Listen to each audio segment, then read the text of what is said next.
이 시간 하나님께서 우리에게 주시는 말씀은 빌립보서 1장 12절에서 18절까지 말씀입니다. 제가 보는 성경으로 신약 318쪽입니다. 하나님의 말씀을 봉독하겠습니다. 형제들아, 내가 당한 일이 도리어 복음 전파의 진전이 된 줄을 너희가 알기를 원하노라. 이러므로 나의 매임이 그리스도 안에서 모든 시위대 안과 그 밖에 모든 사람에게 나타났으니 형제 중 다수가 나의 매임으로 말미암아 주 안에서 신뢰함으로 겁없이 하나님의 말씀을 더욱 담대히 전하게 되었느니라. 어떤 이들은 투기와 분쟁으로, 어떤 이들은 착한 뜻으로 그리스도를 전파하나니 이들은 내가 복음을 변증하기 위하여 세우심을 받은 줄 알고 사랑으로 하나 그들은 나의 매임에 괴로움을 더하게 할 줄로 생각하여 순수하지 못하게 다툼으로 그리스도를 전파하느니라. 그러면 무엇이냐? 거칠애로 하나 참으로 하나 무슨 방도로 하든지 전파되는 것은 그리스도니 이로써 나는 기뻐하고 또한 기뻐하리라. 아멘. 사람이 약이 되기도 하고 사람이 독이 되기도 합니다. 나에게 약이 되는 사람이 있는가 하면 나에게 독이 되는 사람이 있다는 뜻이기도 하고, 또 같은 사람이지만 상황에 따라 나에게 약이 될 때가 있고 독이 될 때가 있다는 뜻입니다. 우리가 살아가면서 만나는 사람이나 함께 일하는 사람이 항상 좋은 사람, 도움이 되는 사람, 약이 되는 사람이면 얼마나 좋겠습니까? 또 사람들과의 사이에서 좋은 일만 있다면 얼마나 좋겠습니까? 함께 일하는 사람들과 마음이 착착 맞으면 얼마나 좋겠습니까? 그런데 그렇게 잘 되지 않으니까 사람들과의 문제가 생기고 갈등 때문에 힘들어지는 겁니다. 그리고 같은 신앙을 가지고 같은 교회에서 같은 봉사를 하는 사람 사이에서 문제와 갈등이 생기면 참으로 견디기 힘들고 상처가 큽니다. 오늘 본문 말씀의 내용을 보면 사도 바울이 그런 일을 겪고 있습니다. 이 편지를 쓰고 있는 바울은 로마 감옥에 갇혀 있습니다. 그리고 17절에 나의 매임에라는 말을 보면 바울은 단순히 감옥에 갇혀 있는 상황만이 아닌 것 같습니다. 그 성경학자 게르할더스 보스는 이 바울이 이때로부터 그 시위대, 그러니까 경비대 대원 한 사람과 바울이 함께 수갑에 그 쇠사슬에 묶여져 있을 것이다, 그렇게 설명을 합니다. 사도행전 28장 20절에서 바울은 내가 이 쇠사슬에 매임바 되었노라고 말했고, 에베소서 6장 20절에도 이 일을 위하여 내가 쇠사슬에 매인 사신이 된 것은 이라고 말한 것을 보면 바울의 손에 쇠사슬이 채워져 있었던 것이죠. 본문 말씀에는 감옥 안에서 복음을 전하는 바울과 감옥 밖에서 복음을 전하는 사람들의 이야기가 나옵니다. 감옥 안에서 이루어지고 있는 복음 전파는 놀라운 감격과 감동이 있었습니다. 본문 12절에서 14절까지 해서 바울은 이렇게 전하고 있습니다. 바울이 로마 감옥에 갇힌 것이 오히려 복음 전파에 도움이 되었다는 것, 또 바울이 복음을 전파하다가 죄 없는데도 감옥에 갇혔다는 사실이 시위대, 즉 경비대 병사들과 그 밖의 모든 사람들의 호기심을 불러일으켜서 이제는 그들도 예수님을 많이 알게 되었다는 것, 그뿐 아니라 그곳이란 로마죠. 로마에 있는 그리스도인 대다수가 자신들의 믿음을 전보다 더 확신하게 되었다는 것, 하나님과 메시아에 대해 두려움 없이 말하게 되었다고 전하고 있습니다. 그러니까 바울은 자기가 경험한 복음의 능력과 역사가 지금 어떤 방향으로 가고 있는지를 확신하고 있습니다. 그런데 감옥 밖에서 이루어지고 있는 복음 전파에는 감격과 감동이 없습니다. 감옥에 있는 바울을 괴롭게 하려고 복음을 전파하는 사람들이 있었습니다. 아마도 그들은 바울과 인간적인 관계로 어떤 문제가 생겨서 적대적인 관계에 있는 사람들로 추정됩니다. 그들은 그리스도인이지만 바울을 괴롭혔습니다.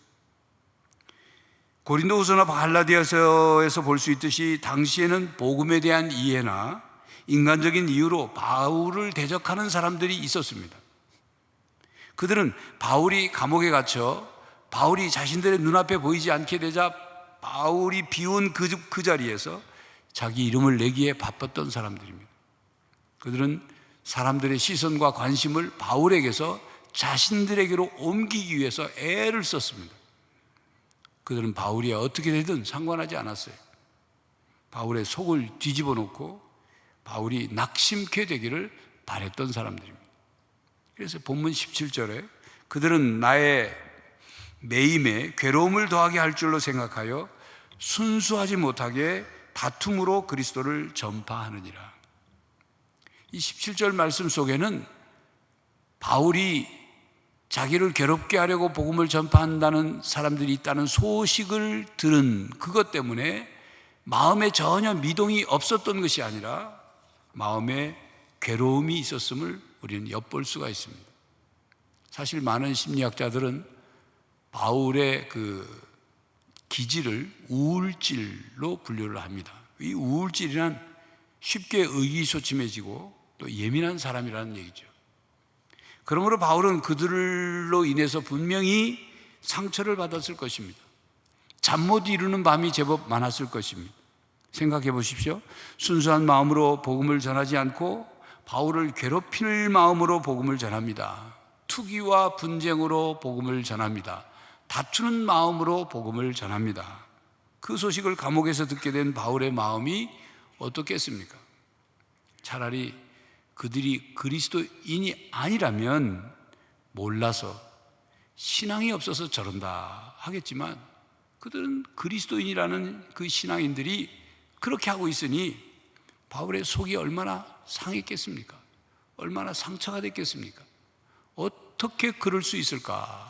이런 생각을 하면 마음이 몹시 괴로웠을 것이죠. 여기서 잠깐 성도 여러분, 하나님의 일을 투기와 분쟁으로 다투는 마음으로 경쟁하는 마음으로 하지 않기를 바랍니다. 하나님의 나라를 위해서 주의 몸된 교회를 위해서 봉사할 때 서로 좋은 동역자가 되어야 합니다. 다투는 마음으로 경쟁하는 마음으로 주의 일을 해서는 안 됩니다. 여러분, 도토리 기적이라는 말 알죠? 우리끼리 다투고 경쟁해 봐야 거기가 거기입니다. 다투는 마음으로 경쟁하는 마음으로 다른 성도보다 조금 더 나아 보이려고 한들 하나님이 보실 때는 거기가 거기예요. 결코 칭찬하실 일이 아닙니다. 오히려 책망하실 일이죠. 하나님께서 보시고 내가 그렇게 하는 것을 좋아할 줄 아느냐? 네가 그런 마음으로 하는 걸 내가 모를 줄 아느냐? 도대체 나를 어떤 하나님이라 생각하고 그렇게 하는 것이냐? 이렇게 말씀하시면서 책망하지 않겠습니까? 그렇게 하는 자신을 하나님이 어떻게 보실까? 그렇게 생각지도 않은 채 그저 인간적인 생각으로 세상적인 방법으로 그리고 그냥 그렇게 나쁜 동기로 봉사한다면 그것이 자신에게 어떤 유익이 있을까요? 다투는 마음과 경쟁하는 마음으로 하나님의 일을 한다면 어떤 결과가 나타날까요? 다툼과 경쟁으로 도대체 무엇을 이기겠다는 것일까요? 하나님의 일은 선한 동기로 해야 합니다. 나쁜 동기로 하나님의 일을 하는 것이 어쨌든 하나님의 일을 하는 것이니 뭐 좀 좋은 게 아니냐, 뭐 소극적이거나 방관적인 태도보다는 뭐 나은 게 아니냐라고 할 수 있을지 모르지만 그러나 그런 태도는 결국 여러 가지 문제를 일으킵니다. 선하지 않은 다른 동기로 하나님을 위해 일한다면 하나님이 결코 기뻐하지 않으십니다. 잘못된 동기와 목적은 죄를 낳기 때문입니다. 성도 여러분, 서로 경쟁하는 마음으로 하나님의 일을 하지 않기를 바랍니다. 시기하고 질투하는 마음으로 자기 욕망과 그리고 인간적인 목표를 쟁취하기 위해서 봉사하지 않기를 바랍니다. 다투고 분열하는 것 결코 하나님을 위한 일이 아닙니다. 결단코 교회를 위한 일도 아닙니다.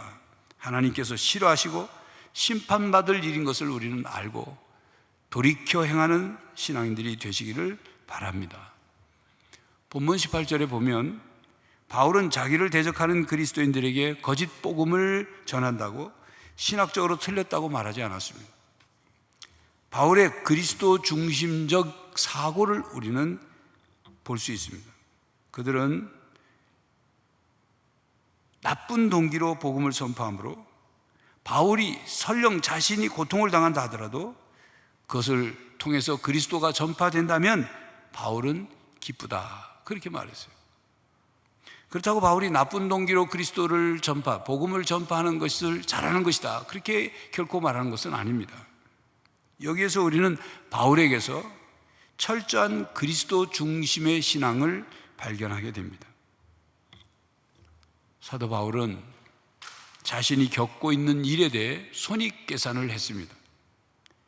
자신이 감옥에 갇혀 있는 상황과 감옥에 갇혀 있는 동안 시위대 병사들과 그리고 그와 관계된 사람들에게 복음이 전해진 결과, 이 두 개를 비교해서 손익계산을 따져보니까 복음 전해진 것이 더 이익이 되는 계산이 된 거죠.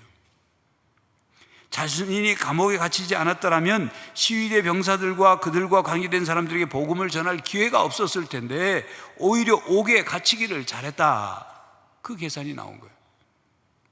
또 어떤 사람들이 바울을 괴롭힐 의도로 복음을 전함으로 바울의 마음이 괴로운 것, 그것과 그런 의도로라도 복음을 전하여 그리스도가 전파된 것을 두 개를 비교해 보니까, 손익계산을 따져 보니까 그리스도가 전파된 결과가 더 이익이 있으니 자신의 마음은 기뻐하고 또한 기뻐한다, 그렇게 말합니다. 본문 18절, 그러면 무엇이냐? 거칠어로 하나 참으로 하나 무슨 방도로 하든지 전파되는 것은 그리스도니 이로써 나는 기뻐하고 또한 기뻐하리라. 그러니까 18절은 바울이 자신이 겪고 있는 일에 대한 손익계산의 결론입니다. 그렇습니다. 그리스도가 전파되어 천하보다 귀한 생명을 얻게 되니 그보다 더 중요한 이익이 어디 있겠느냐 하는 생각을 하는 거죠. 무슨 방도로 하든지 그리스도만 전파된다면 하나님 나라에 더 이익이 되니 내가 이를 더 기뻐한다, 그런 신앙을 가진 거예요. 바울은 동기가 순수하든지 악하든지 동기가 분명하지 않든지 신경 쓰지 않기로 했습니다. 그 가운데 누구라도 입을 열 때마다 그리스도가 전파된다면 나는 괜찮다, 내 속이 상해도 괜찮다, 그런 말이죠. 정말 괜찮을까요? 만약 우리가 바울의 입장이라면 우리의 속을 뒤집어 놓는 그런 경우에도 정말 괜찮을 수 있을까요? 언젠가 이런 식의 광고를 본 적이 있습니다. 내용을 조금 제가 이렇게 편집을 했습니다만, 시골 노부부가 아들네한테는 말하는 광고 있잖아요. 큰애야 잘 있냐? 옆집 길동이네 뭐 에어컨 놨단다. 나는 괜찮다. 에어컨 안 놔줘도 괜찮다. 에어컨 바람보다 선풍기 바람이 더 따뜻하고 좋다. 뭐 등장하는 부모님이 정말 괜찮다는 말인가요? 아니죠. 에어컨 놔달라는 얘기죠. 그렇다면 사도 바울도 나는 기뻐하고 기뻐한다, 그 말이 나는 괜찮다, 그 뜻이 정말 괜찮은 걸까요? 그냥 하는 말일까요? 당시 바울의 적들은 바울을 괴롭게 하려고 전도에 힘쓰면서 바울의 마음을 아프게 했습니다. 그러나 바울은 하나님 중심으로 생각하고 그리스도의 심장으로 느끼며 오히려 기뻐하고 기뻐했습니다. 바울은 사람들의 나쁜 동기를 통해서라도 결국 복음이 전해지는 것을 주님의 마음으로 생각한 거죠. 그러니까 기쁘고 기쁘다, 그런 거예요. 바울은 예수 그리스도만 전파된다면, 예수 그리스도의 복음만 전파된다면, 예수 그리스도만 존귀해진다면, 예수 그리스도만 영광을 받으신다면 자신의 감정이나 자신에 대한 외부의 평판이나 또 자신의 개인적인 생각은 상관없다는 성숙한 신앙을 가지고 있었습니다. 답답하고 괴롭고 마음 상하는 상황 속에 있으면서도 오히려 기뻐하고 또한 기뻐한다 했습니다. 성도 여러분, 어떻게 하면 우리도 주님만 좋으시다면 나는 상관없다, 나는 괜찮다, 이런 신앙을 가질 수 있을까요? 아이, 사도 바울이니까 그럴 수 있지, 그렇게 생각하십니까? 어떻게 하면 우리도 바울처럼 예수 그리스도께 초점을 맞춘 신앙을 가질 수 있을까요? 사랑하면 그렇게 할 수 있습니다.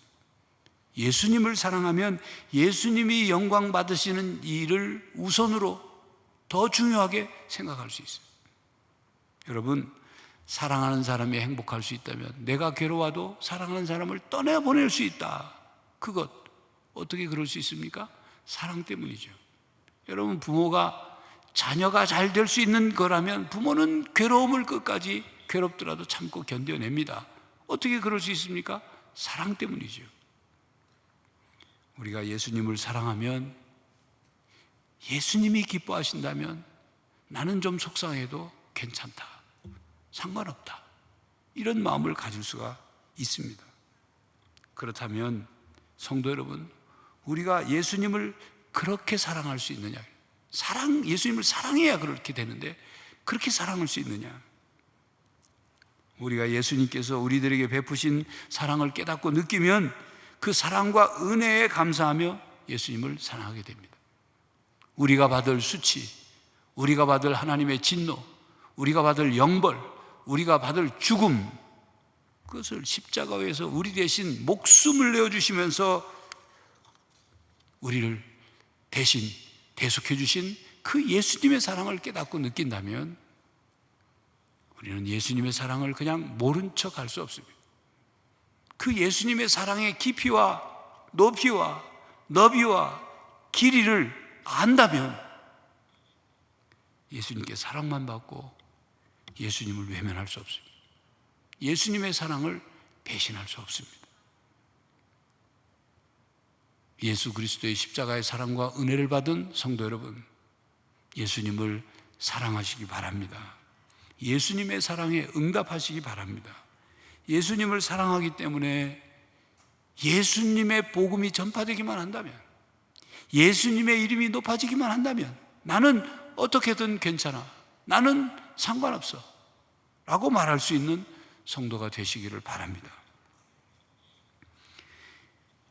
예수 그리스도의 복음만 전파된다면, 예수 그리스도의 이름만 높일 수 있다면, 예수 그리스도만 존귀해진다면, 예수 그리스도께 영광을 돌릴 수 있다면, 나는 상관없는 성숙한 신앙을 가지려면 분명한 소명과 사명이 있어야 합니다. 복음적 신앙의 목적과 목표가 분명해야 합니다. 사울은 본문 앞 6절에 너희 안에 착한 일을 시작하신 이가 그리스도 예수의 날까지 이루실 줄을 우리는 확신하노라, 이렇게 신앙 고백하고 있습니다. 바울은 빌립보 교회 교인들에게도 하나님께서 선한 역사를 이루어 가실 뿐만 아니라 로마의 감옥에 갇혀 있는 바울 자신에게도 하나님의 역사가, 선한 역사가 이루어질 것을 믿었습니다. 바울에게 그러한 신앙적 확신을 더욱 확고하게 갖도록 한 일들은 감옥에서 그 감옥에 경비하는 병사들에게도 복음이 전해지는 열매를 얻었기 때문이에요. 그렇기 때문에 바울은 하나님께서 더 큰 목적을 이루게 하시려고 나를 여기에 보내셨구나 라고 생각한 거예요. 나를 로마 감옥에 갇히게 하신 하나님의 큰 목적이 있구나, 그걸 깨달은 거예요. 사도행전 19장 21절에 보면 바울은 전도 여행을 다니면서 이미 후에 로마도 보아야 하리라는 비전을 가지고 있었습니다. 그래서 바울은 자신이 예루살렘에 올라가면 유대인들에게 잡혀서 목숨을 잃을 위험이 있다는 것을 알면서도 예루살렘에 올라갔어요. 거기서 잡혔죠, 유대인들에게. 거기서 재판을 받았습니다.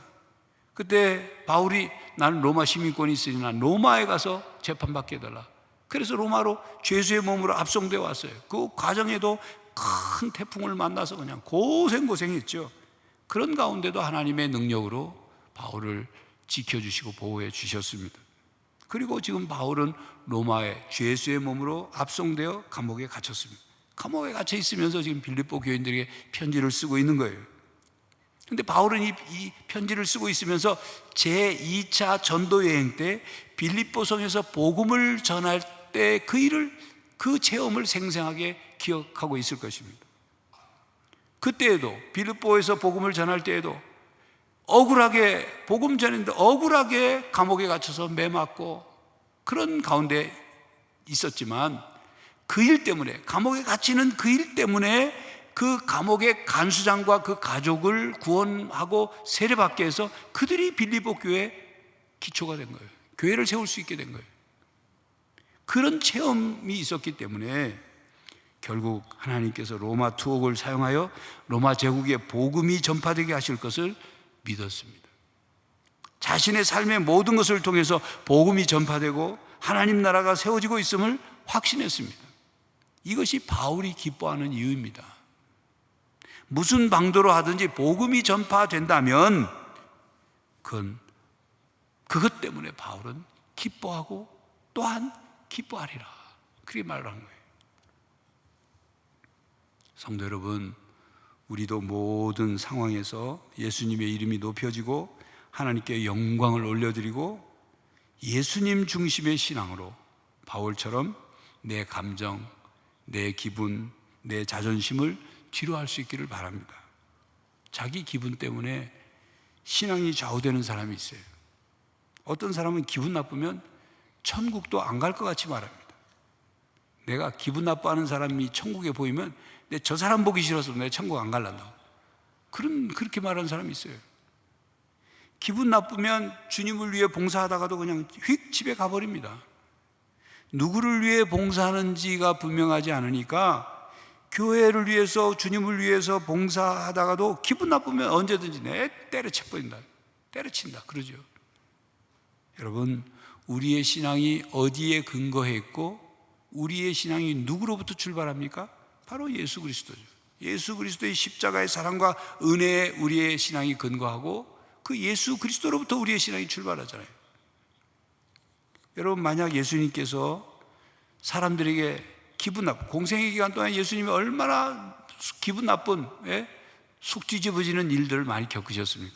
그때마다 예수님이 관두셨다면 예수님은 십자가 위에서 돌아가지 않으셨겠죠. 주님께서 그냥 그때마다 화를 버럭 내시고는 휙 하고 하늘로 올라가셨을 거예요. 그런데 주님은 그렇게 하지 않으셨죠. 왜요? 인간을 사랑하기 때문에, 인간을 긍휼히 여기시기 때문에. 인간을 구원하는 일이 기분 나쁜 것보다 더 중요하기 때문에. 그러므로 여러분, 기분 나쁘다고 화를 버럭 내고 팽하고 가버리겠습니까? 아니면 내가 참으면 주님이 기뻐하시는데 그렇게 생각하시겠습니까? 또 자존심 때문에 신앙을 버리는 사람이 있습니다. 어떤 사람은 예수님보다 자존심이 더 중요한 사람이 있어요. 십자가보다 자존심이 더 위에 있는 사람이 있어요. 내 이웃을 내 몸같이 사랑하는 계명을 지키는 것보다 자기 자존심 세우고 자기 자존심 지키는 게 더 중요한 사람이 있단 말이에요. 자존심 지키면 그게 구원받는 건 줄 생각하는 거죠. 여러분, 이런 상황을 한번 생각해 보십시오. 주일날 차를 몰고 가족이 교회 주차장에 도착했어요. 근데 그 주차하는 과정에서 막 속상한 일이 생겼다고 합시다. 또는 성전에 들어와서 엘리베이터를 타는데 엘리베이터 타는 과정에서 좀 마음 상하는 일이, 신경 쓰는 일이 생겼어요. 또는 예배실 안으로 들어왔는데 예배실 안내 봉사자나 혹은 내가 앉으려고 하는 자리에 그 앉아있는 줄에 어느 어떤 성도가 안으로 좀 들어갔으면 좋은데 뭐 꼼짝도 안 하고 그러고 버티고 있으니까 속이 확 상하는 일이 생겼다고 합시다. 그때 이런 생각을 하면 어떨까요? 오늘 주일이지, 내가 참으면 주님이 기뻐하실 텐데, 우리 가족이 하나님께 예배하러 온 거지. 그러면 내가 참으면 우리가 은혜로운 예배를 드릴 수 있겠지. 주님께, 그게 주님께 영광 돌리는 거겠지. 지금 내 감정은 상하지만 주님이 기뻐하신다면 내가 참자. 내 감정은 좀 지금 상하지만 은혜로운 주일이 될 수 있다면 내가 참자. 나는 상관없다. 내가 은혜로운, 나도 은혜를 받아야지. 이게 신앙 아니겠어요? 황선훈 목사의 새로 고침이라는 책에는 이런 이야기가 소개되고 있습니다. 그 목사님이 미국에서 이제 이민 목회를 할 때 교회에 젊은 두 집사님이 있었다고 합니다. 한 분은 건축과 관련된 일을 하는 집사님이고, 한 분은 이 교포 2세인데 개인 사업을 하는 집사님이었다고 합니다. 근데 이제 그 목사님이 교회 건축을 하려고 뭐 이렇게 땅도 보고 부동산 연락해서 건물도 보고 다니고 뭐 했는데, 그 황 목사님이 영어가 부족하다 보니까 교포 2세 개인 사업하는 교포 2세 집사님을 몇 번 데리고 갔답니다. 영어를 잘하겠죠. 2세니까, 교포 2세니까.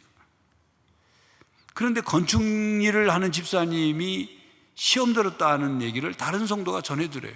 목사님 생각할 때, 아니 시험 들을 일이 없는데 왜 그렇다고 그러지 하고 안 돼서 직접 찾아가서 물었다는 거죠. 왜 그러시냐고.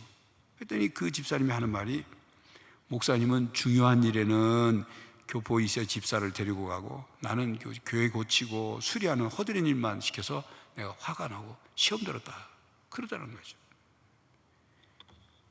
교포 2세 집사님은 영어를 잘하고 개인 사업을 하니까 이 계약서 같은 것도 꼼꼼하게 잘 영어로 볼 수 있으니까 함께 간 거고, 그 건축 교회 일을 하는 분은 잘하는 일이 그 일이니까 교회 고치고 관리하고 하는 일을 맡긴 건데, 그 건축일하는 집사님은 그 마음속에 비교하고 경쟁하고 시기하는 마음이 있었던 거죠. 여러분, 주님의 일에는 사람의 기준으로 봐서 더 중요하고 덜 중요하고 그렇게 비교해서는 안 됩니다. 우리는 자꾸만 내가 더 중요한 사람이 되려고 그래요. 우리는 자꾸만 나를 다른 사람 앞에 자꾸 드러내서 높아지려고 해요. 그러다 보니까 사람들이 안 알아주고 그러면 섭섭해하고, 상처받았다고 그러고, 시험 들었다고 그러고, 그러다가 신앙이 무너지기도 하고 교회를 떠나기도 합니다. 성도 여러분, 바울은 몹시 괴롭고 이해할 수 없는, 이해되지 않는 일을 겪으면서도 무슨 방도로 하든지 복음인만 전파된다면 예수님을 위해 기뻐했습니다. 괴로움을, 예수님을 사랑하는 마음으로 그 괴로움을 덮어버렸어요. 우리도 예수님에게 초점을 맞추고 예수님 안에서 우리의 생각과 감정과 삶의 습관들을 형성하고 예수님으로 말미암아 괴로움을 기쁨으로 바꿔가는 삶을 살아갈 수 있기를 바랍니다. 그래서 예수님이 기뻐하신다면, 예수님을 위한 일이라면 나는 괜찮아 라고 말할 수 있는 성도가 되시기를 간절히 바랍니다. 기도하겠습니다. 하나님, 우리는 사람들과 만나고 함께하며 갈등이 생기기도 하고 상처받기도 하고 어려움을 겪기도 합니다. 괴로움을 겪기도 합니다. 그때마다 예수님을 사랑하는 마음으로, 예수님을 위한 신앙으로 그 괴로움을 잘 받고 기쁨으로 변하게 하시고, 또 주님을 위한 일이 더 큰 기쁨이므로 그 큰 기쁨으로 모든 괴로움을 능히 이겨나가는 성숙한 신앙인들이 되게 하여 주시옵소서. 예수 그리스도의 이름으로 기도하옵나이다. 아멘. 성도 여러분, 사람 때문에 문제와 갈등이 생기기도 합니다. 사람들의 나쁜 동기로 괴로움을 당하기도 합니다. 바울처럼 예수님께 초점을 맞추고 예수님을 사랑하는 마음으로 예수님으로 말미암아 기쁨을 찾아가는 신앙으로 살아가시기를 간절히 바랍니다. 지금은 우리 주 예수 그리스도의 은혜와 하나님 아버지의 사랑과 성령 하나님의 교통하심이 괴로움을 기쁨으로 바꾸며 살아가고자 다짐하는 모든 성도들과 가정과 삶의 현장 위에 이제로부터 영원히 함께 하시기를 간절히 축원하옵나이다. 아멘.